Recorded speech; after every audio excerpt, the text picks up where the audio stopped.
Today we're guessing what anime Drake watches, and before anybody gets mad, I have zero proof. This is based on pure vibes. But Drake looks like the type of guy who would watch anime at 2 a.m., subtitles on, lights off, then pause the episode like, damn, I felt that. Like, you know what? Drake is not watching anime like a normal person. A normal person watches anime and says, yo, that fight scene was crazy. Drake watches anime and goes, so she really left him after everything? Bro is not watching for animation. He is watching to hurt his own feelings. So first anime I think Drake watches, Rent a Girlfriend. And I know, that sounds disrespectful, but hear me out. Drake would watch Kazuya embarrass himself for a girl who barely likes him and not even cringe. He'd be sitting there like, nah, I understand him. No, you don't, bro. Stand up with us. Everybody else is watching like, yeah, this guy's down bad, and Drake is watching like he just cares too much. No, that's not caring too much, that's suffering with a monthly payment. And Drake would definitely be mad at Chizuru too. He'd be like, she knows he has feelings, she's playing with him. Drake, she's doing her job. That man literally rented a girlfriend and then got emotionally attached. That is not romance, that is bad financial planning. Second anime, Your Lie in April. Now this one is dangerous. Drake cannot watch this casually.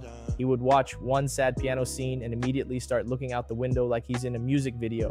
Room dark, phone face down, candle lit for no reason. He wouldn't even finish the episode. He would pause halfway and type something in his notes app, like sometimes the song ends before the feeling does. Like, what does that even mean? But he would post it. Black screen, white text, no caption. Then everybody would be like, who hurt him now? And he'd say, music. No, Drake, it was an anime episode. Naruto. But the funny thing is, Drake wouldn't even be watching it for Naruto. He would somehow make the whole show about Sasuke. You know, Drake would see Sasuke standing alone on a rooftop, wind blowing, looking emotionally unavailable, and be like, yeah, I understand him. Of course you do. Sasuke says 3 words, disappears for half the show, hurts everybody around him, and still has people chasing him. That is basically an album rollout. And Drake would definitely be watching the scene where Sasuke leaves the village like it's the most beautiful thing he's ever seen. He'd be sitting there like, sometimes you gotta leave so people understand your value. No, Drake, sometimes your friend just needs therapy and a better support system. And the Sakura part, that would hit too close to home. Drake would be watching Sakura cry over Sasuke like, damn, why is she doing all that for someone who doesn't love her back? Then he realizes what he said. Room goes quiet. He clears his throat. Anyway, next episode. A silent voice.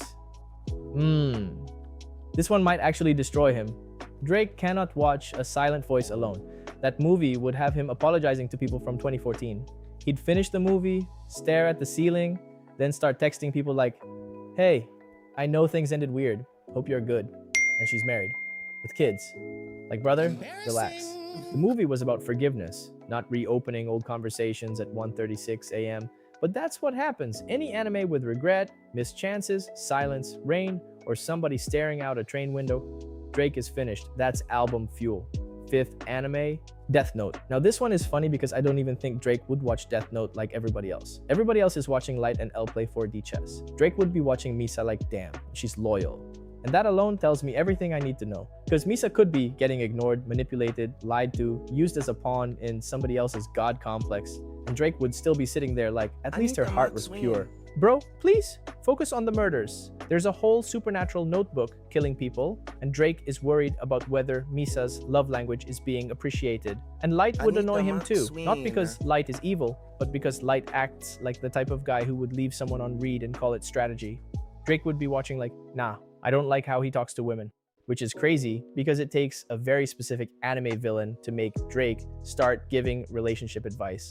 Then L shows up, sitting weird, eating candy, barely sleeping, and Drake would respect him, not because he's a genius detective, but because L looks like he's been through something. Drake would be like, that man has pain in his posture. So by the end of Death Note, Drake is not debating justice, morality, or power. He's making a playlist called Songs Misa Should Have Sent Light. But the number 1 anime Drake would watch, the one that fits way too perfectly, Domestic Girlfriend. Yeah, I'm sorry, but this is the one. Because Domestic Girlfriend is exactly the type of anime Drake would start watching as a joke. And then by episode 3, he's sitting up like, wait, why is this actually real? And that's when you know he's gone. Every conversation feels like somebody's life is ending. Every relationship is a mistake. Every episode feels like someone is about to text their ex and ruin 6 months of healing. That is Drake's comfort zone. He'd finish one episode and just sit there in silence like the show personally attacked him. Then 5 minutes later, he's in the studio like, put more piano on it. And the worst part is Domestic Girlfriend would not even stress him out. It would make him feel seen. That's how dangerous this is. Because for most people, that anime is a warning sign. For Drake, that's a mirror.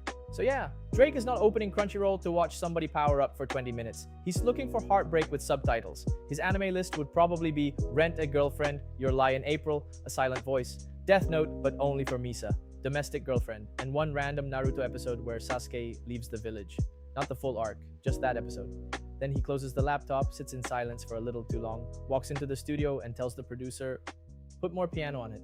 And that's how we get another Drake album.